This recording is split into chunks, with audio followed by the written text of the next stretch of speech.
Patrick Haggerty here, Basin Youth for Christ from the Broadway Theater in Malin. We're looking at the story of Jesus' interaction with a man born blind in John chapter 9. And Jesus has just finished creating mud, sticking it in the guy's eyes. And then he tells him, hey, go wash in the pool of Siloam, which means sent. And he does. He's obedient, and he comes back seeing. Well, imagine he comes out of the water, and he's seen the entire world for the first time. It isn't as if he has any memory of sight. He was born blind. Color for the first time. Shapes for the first time. What people look like for the first time. What buildings look like. What the sky looks like. What the sun looks like. What the clouds look like. He maybe even looks in the pool of Siloam in the water there and sees his own reflection for the first time. It should be the most glorious and joyful day of his life. And I'm sure for a few moments it probably was. However, we pick it up in verse 8. His neighbors and others who knew him as a blind beggar asked each other, isn't this the man who used to sit and beg? Some said he was, and others said, nah, he just looks like him. But the beggar kept saying, yes, I'm the same one. And they asked, well, who healed you? What happened? And he told them. The man that they called Jesus made mud, and he spread it over my eyes and told me, go to the pool of Siloam and wash yourself. So I went, I washed, and now I can see. Where is he now? They asked. I don't know, he replied. Then they took the man who'd been blind to the Pharisees. Bummer move for this guy. Because it was on the Sabbath that Jesus had made the mud and healed him. And the Pharisees asked the man all about it. So he told them, hey, he put mud on over my eyes, and when I washed it away, I could see. Some of the Pharisees said, this man Jesus is not from God, for if he's working on the Sabbath. Others said, but how can an ordinary sinner do such miraculous signs? So there was a deep division of opinion among them.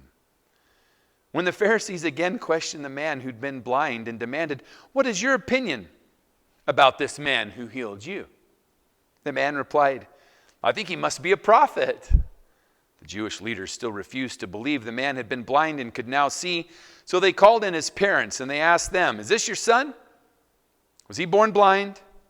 If so, how can he now see?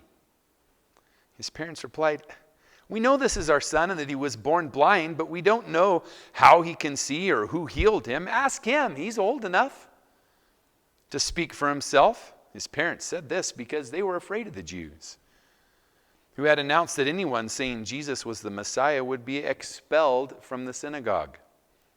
That's why they said, he's old enough, ask him. His parents chucked him under the bus.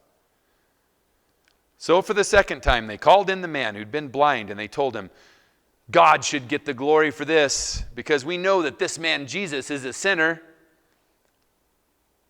I don't know whether he is a sinner, the man replied, but I know this.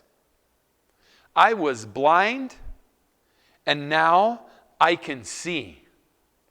I was blind, but now I can see. I don't know all the deep theology of it all. I don't know your opinion about this or your opinion about that. All I know is that I encountered Jesus Christ. And before I encountered Jesus Christ, I was born blind. But he put mud on my eyes. He told me to wash. I was obedient to what he told me to do. And now I can see. And the thing that I love about this story is that this man, the blind man, now that has his sight, he's just faithful to share the truth of what happened in his life as he encountered Jesus Christ with people that don't yet believe. And they keep telling him, oh, your story must be messed up, or you need to change your story, or what's your opinion about this, or what's your opinion about that? And this guy keeps bringing him back over and over and over again to Jesus. And he just keeps telling him, hey, I don't know. I don't know the answer to that. I know this. Before I met Jesus, I was blind. But now, I can see. And my encouragement to you and to me is that we would just be faithful to share the story, our own personal story of faith in Jesus Christ with people that we come in contact with. Tell them your story of how you came to know Jesus, and let the power of your story begin to transform and challenge them in their existence, that they too might have a chance to see Jesus with their right eyes. May the Lord bless you. Man, if you've come to faith in Christ, we join this man. We were blind, but now we see.